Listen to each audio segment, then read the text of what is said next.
This channel does not promote any violent, harmful, or illegal activities. All content provided by this channel is meant for an educational purpose only. আপনি কালকে যে করে দেখিয়েছেন একটা যা আশা করেছিলেন তার থেকে বেশি লোক এসেছে, এর ফলে মনে কি আরো আশা বাড়ছে? অবশ্যই জোর পেয়ে গেছি এবং আমি যেটা আশা করেছিলাম যে মুসলমান ভাইরা, বাংলার মুসলমানরা এই যে বাবরি মসজিদের ভিত্তি স্থাপন, এতে আমার পক্ষে আমি ভেবেছিলাম যে শতকরা ৬০ জন মুসলমান আমার সঙ্গে থাকবে।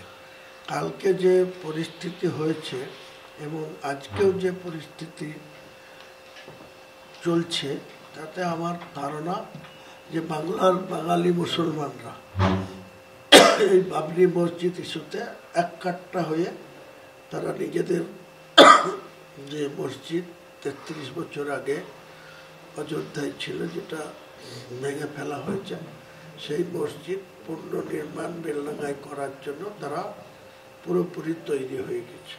এবং তারা, আমি কোনো আহ্বান নাই করতেই আমি কেবল আমাদের ট্রাস্টিকে কিছু আর্থিক সহায়তার জন্য আমার ফেসবুক আইডি থেকে ছেড়েছিলাম। কোনো মেটেরিয়ালস যাতে এখন না দেয়, কারণ কাজ শুরু হতে ২ মাস বাকি। কারণ যেসব পেপার্স ওয়ার্ক সেসব চলছে, প্ল্যান, এস্টিমেট, যাবতীয় যা করা চলছে, সেটা আরও ২ মাস লাগতে পারে। ফেব্রুয়ারি মাসে এটা পুরো কাজটা শুরু হবে। তো এখন থেকে কেউ সিমেন্ট বস্তা বস্তা, একজন ব্যক্তি ২০০০ ব্যাগ সিমেন্ট দিয়েছে। কাল নদীয়ার একজন বলছে আমি রাত্রেই ১০০০ ব্যাগ পাঠাবো। বললাম ভাই এখন পাঠাতে হবে না, রাখেন আপনারা, আমি ঠিক কাজ শুরু হবে গোডাউন রেডি করব, তখন তো সব। রামপুরহাট থেকে কাল এক গাড়ি পাথর এসছে, বলছে ডেলি এক গাড়ি করে পাথর পাঠাবো। বললাম কী করবো আমি এত পাথর নিয়ে, আপনারা কাজটা শুরু করতে দিন, তারপরে তো আপনারা পাঠাবেন।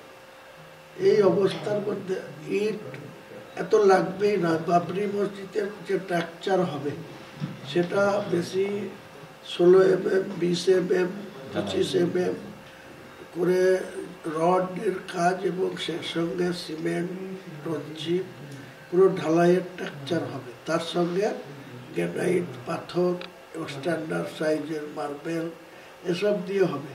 এরা বুঝাবে কে এদেরকে? এরা এত আবেগপ্রবণ হয়ে গেছে। দেখুন স্পটে গিয়ে কালকে ১.৫ লক্ষ ইট পড়ে গেছে, আজকেও ইট সমানে আসছে। আমি এসেছিলাম ওখানে। কালকে একটা মঞ্চে কথা বলছিলেন, টাকা এত পরিমাণ এসে গেছে ব্যাংক নিতে পারছে। হ্যাঁ, ব্যাংকের একটা লিমিট থাকে। তো কত লিমিট? প্রতিদিন ২০ লক্ষ টাকা এন্ট্রি করার মতো লিমিট করা ছিল। কালকে একই দিনে ২০ লাখ টাকা ঢুকে গিয়েছিল বিভিন্ন জায়গা থেকে। তারপরে ব্যাংক থেকে আমাকে যোগাযোগ করে যে আজকে আর টাকা দিতে পারছে না। পরে আবার ওনাদের সঙ্গে চিফ ম্যানেজারের সঙ্গে যোগাযোগ করে ওই লিমিটটা পার ডে ৪০ লাখ করা হয়েছে। ৪০ লাখ পার ডে। হ্যাঁ, এখনো পর্যন্ত মোটামুটি ২-৩ কোটি টাকা চলে এসেছে ক্যাশ। আমি এখনো দেখিনি, ওটা তো কালকে ব্যাংকে গিয়ে স্টেটমেন্ট দেখতে হবে কি কত টাকা ক্রেডিট হয়েছে, কি হয়েছে।